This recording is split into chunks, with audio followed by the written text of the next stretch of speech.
You look proper sunburnt in this. Do I? Yeah. Good evening, I'm Will from Will's Electrical Services. I own my own electrical company, and what I'm going to do is I'm going to give you a quick tour of my van. What it was is, when I bought this van, I wanted to get it all racked out, and I found a company in North London, Boreham Wood, Yoke Vans. They do it. I'll put the contacts for them below, and I'll tell you what, they're absolutely awesome. What it was is, I'll give you a quick tour of it, is that they come with on the shelf sort of racking which they make out of CNC and cut it all out, but I wanted mine a little bit bespoke because I had a couple of bits for the false floor and all that, and I'll explain it as I go round, but I thought I'd give them a quick mention. Anyway, they've done a couple of my vans, but this is actually my actual van, so a few of the things I've had done are my ideas. What I'll do is I'll give you a quick look now, and then we'll take some of the stuff out to explain it all. Yeah, obviously we've got the full security, so we've got the deadlocks, we've got the anti-pill and all that on the front, which is standard on all my vans and all that. Yeah, so we'll have a quick look, Kebs. So first thing you do notice is that it's got a high floor, and this is one of the main things that I wanted, because a little bit background of me is that obviously I'm an electrician, but we do a lot of testing, so a few things that we need all the time at the steps, and one thing I've always hated about the steps is that they need to be kept underneath, so easy to get out, easy to put in, and that's what they are, aren't they, Ebbs? Ebbs is my apprentice behind the camera, aren't you, Ebbs? Yes, yes. And you know, and that's a few things. So as you see there, we've got the two sets of steps that just slide in and out, no problem. I'll show you the bench and all that, because that's one of the reasons, that's one of the things I had to concede with a high top, is that I wanted somewhere for my workbench to go into, which has got stuff underneath it, which I'll show you in a minute. And then just in here, this is our tools, because obviously we go back to the unit every night and take most of it out. So we've got our hand tools, we've got our cooler there, and obviously we take that out to show you in a bit. I've installed our own LED lights, which just come off the back one there. If you just have a look at the back there, see where it's all 12 volts. I've just literally gone through, done that profile, makes it look nice and neat. Don't look very bright now, does it? But at night time it's like daylight, isn't it? Day, yeah. Yeah, it's so impressive. And obviously if you're an electrician or you're anyone, all it is you just got to get 12 volt LED strip, and then just put like solder like we have, or put it into a Wago. So see where we've got this light here, we've just taken it off here. So enough a quick little view is we've got the van slider, which I will show you in a minute, and we've got the drawer. And right, let's roll the intro and roll the beats, and then we get some of the stuff out and we'll have a little look, yeah?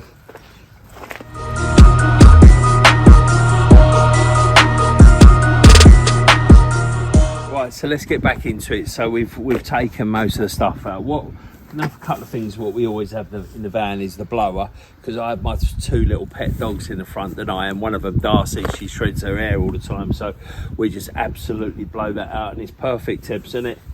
And another thing is what we've got is the fan, which is obviously, that's one thing that I've never really found a home for, have I, really, the fan. I don't really know where to put it. Maybe we could put it up the top, because obviously in these summer months where it's the 16th of September and it's still like 30 degrees, it's baking, isn't it? Definitely. So let's get back into it. So as I say, one of the things I had to concede is that I wanted the workbench to go somewhere, and I didn't want it to be a pain in the arse. So what I asked the people at Yoke Vans to do was take the floor up a little bit. So obviously, see this side bit here, Ebbs? That bit there was off the shelf sort of item, and this bit, so it come in two bits, three bits. So you had the floor, you had the side bit I had to buy, and I had to buy this bit here. But because I wanted to lift the floor up to make up for this, they had to like do a bit more bespoke, which they charged me. I think every time I altered it, it was something like 25 quid. But at the end of the video, I'll tell you how much I paid for it all. And what I'll quickly show you is what I've got here, the bench, which comes out. We've been working this morning, and we've been working. What, did you get me fine? Yeah. Yeah, so the bench got me fine. So underneath there, if you look underneath there, Ebbs, what we've got is our cable spoiler, and we've got a telescopic ladders. And one thing I thought about is, because the steps was the first idea I had with it, is, you know, because the slider and all that was a certain height, they had to alter it for that, yeah, and that's what the problem was. So what I thought is I could put more stuff at the back. So what I asked them to do for me we'll slot this hole here. So obviously, can you see? Yeah, put your head in there and see that. So sometimes we keep the rocket lights in there, sometimes, don't we, and stuff like that. One of the downside is that I usually keep a hop up, you know, like to work, but I've had to. I couldn't find anywhere to put that. So my work rucksack with all my laptop and all that, which is there, usually hangs up there. And this was an optional little extra as well, so which I just used as a bit of dumping ground. So we've got a lock off kit there, dead batteries, some gaffer tape and all that. And on these ones, we used to have all our Poplar stuff there, didn't we? But we've swapped it round to the back. So yeah, so what we've got there is the extension lead hoover. In that one there, we've got our DeWalt stapler. That one there is the extras for the white plastic. All the white plastic accessories, so it doesn't shake round. I've done a review of that. I'll quickly show you that. So that goes in there, because the one that it come with, the tough thing. The other thing to mention is obviously where I have all Milwaukee stuff and all that. They do actually design it for this, like the pack out. So they also design it for the DeWalt tough box and all that. And I'm not too sure, but they probably do it if Bosch or whoever does their own system. You know, they probably do it the same. And that one there is the blades, isn't it? So in that one we've got all our drill bits and all that. So that one there is obviously all the SDS bits. In there we've got all random blades, multi-tools bits, the little grinder, my lovely little cut-off tool, which we have at the top there. Yeah, that goes in there, doesn't it? So at the top there we've got a little Bosch screwdriver, walkie-talkies. That's a Starrett cutter like box, and that one there is my Milwaukee 12-volt cut-off tool, probably the best tool in the van. In there you've got my little light, which I absolutely love, but that was expensive, but it's brilliant. One thing when you have all this sort of racking, what you've got to allow for is with these 4 transits, see where it's got this bit here, you can get 3 metre lengths in there, which I have always had the tube and the racking, where we normally have the automatic what they call roof rack brackets. Yeah, we have the automatic ones for those, but I conceded that from the word go, because it's not very often we have much stuff to put on there. We always put stuff in here.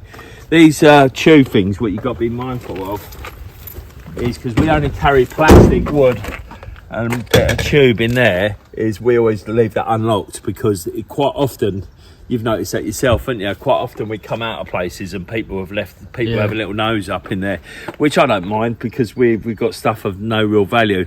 So then rather someone trying to smash the lock and ruining it just to like thinking, you know, because people, well, let's have it right, thieves are thick, aren't they? So they probably think it's that.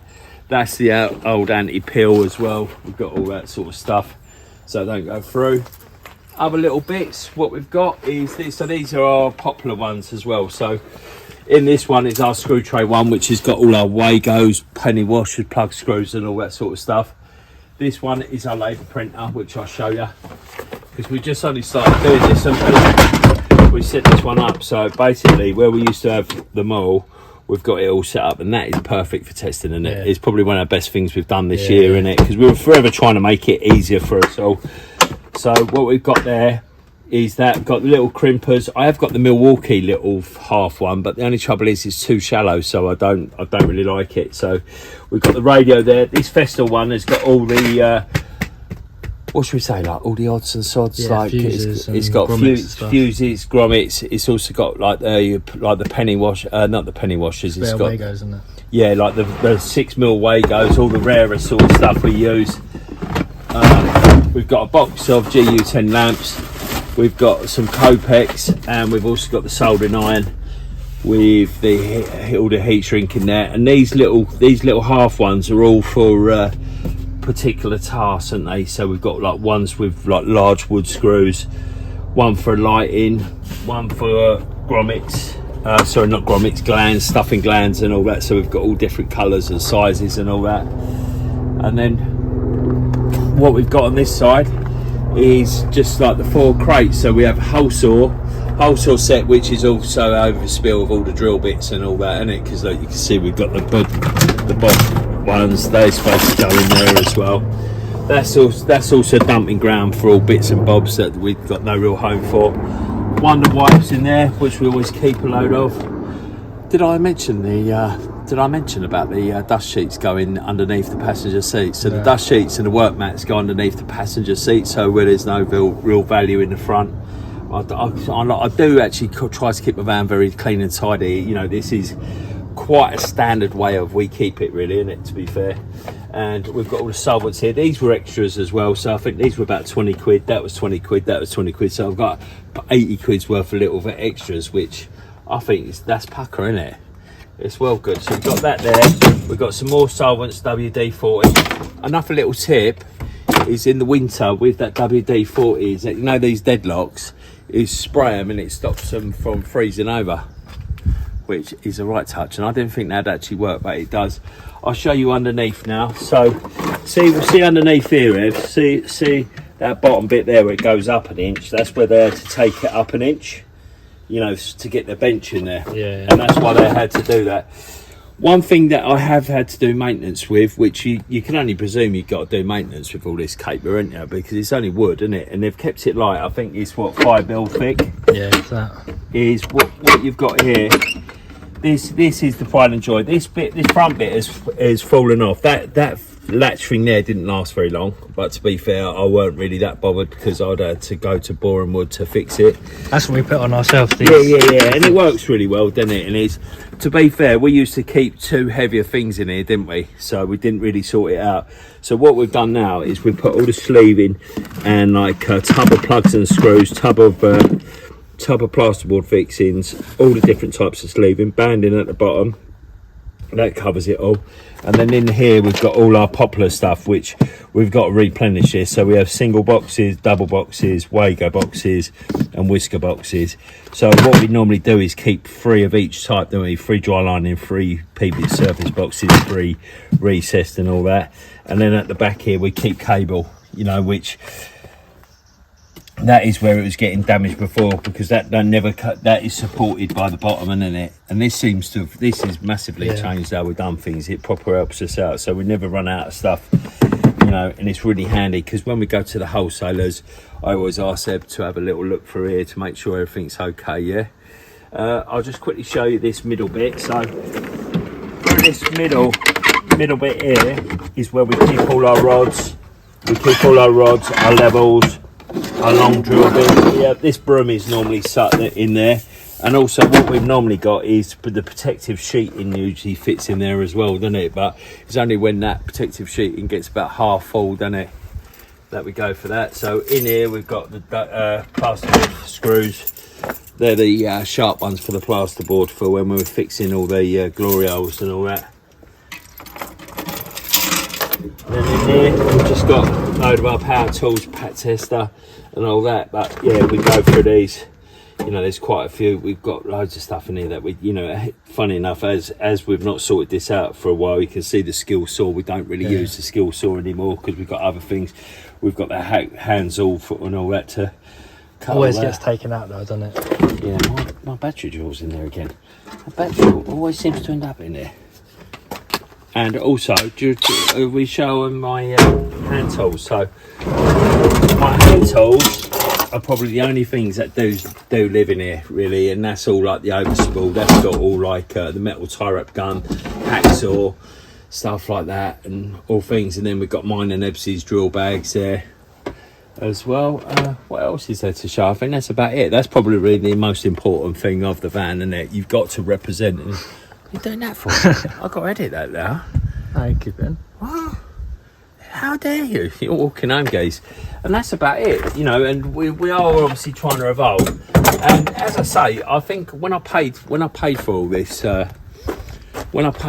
racking and all that, I think I paid about £1,000. I think it was, and it was like about 100 quid extra for all the stuff. It was free fitted and all that. And our boys there are amazing. And I tell you, they've got so many different variations because not only have because they've obviously got all the dimensions of all the pack outs and all that, they can sort out anything for you, you know what I mean? Because it's really good. Like, some people don't like the false floor, but you know, because they think it's quite high. But as I show you, we've just literally cleared them. Like, it had 12 light fittings plus our tools. So yeah, so as you can see, sometimes we get it really full up, but it is what it is. It is a working van, so you know what I mean. Even though I do love it, it does get full up sometimes. I have got other vans where we can use to ferry stuff around, but we never really need to, do we? And the other tool steps, the 6 treads and the 10 treads can fit in here as well, can't they? Once you use it for a couple months, then you don't know no difference, do you? No, it's perfect, and that's why what we used to do when we first had it, like, because I've had this for since last February, wasn't it? Yeah, so it's well over 18 months. Is that we used to keep all our poplar stuff at the front and then lean over, but now what we do is keep it there. So like the printer always comes out, the tester always comes out. One of the floors we have got, which we're taking around this way to show them, which I'm not the biggest fan of, is the test kit. We're not fans, none of us are fans of the test kit, are we? So I'll quickly show you. What I could do is just trim down that bit in there, you know, for it to fit in, but you have to take that off, don't you? You have to take that off, and that is so painful, because even when you're carrying it around people's house, it's like, that's like quite heavy, isn't it? But you know, it's not like I've overpacked this bag either, you know what I mean? It's just a pain in the arse, isn't it? We're not fans, we're really not fans of it. And I think that's about it. So I hope you've got something out of it. And as I say, like, you can see all the graphics and all that. It is what it is. One thing I did used to have is I used to have Electrician along the back, and I regret not having something like the local Electrician, which I might change in the future, just because that's what I am. We don't go into London, we don't have to consider like the heights, because we don't really go to that many places, do we? So that's it, and that's a wrap. And I did have a little van that was also racked out by a Yoke Van, which had done a good job, because we always like to keep the 2 steps. The 2 steps is a critical thing of designing it, and that's where we start from. Right, and I think that's it. I hope you've got something out of it. I hope you've got some ideas. If you've got any things you've noticed which you think might improve it, then let us know. And thanks for watching. And don't forget, if you're going to be anything, then be electric. Up the old blues, you know.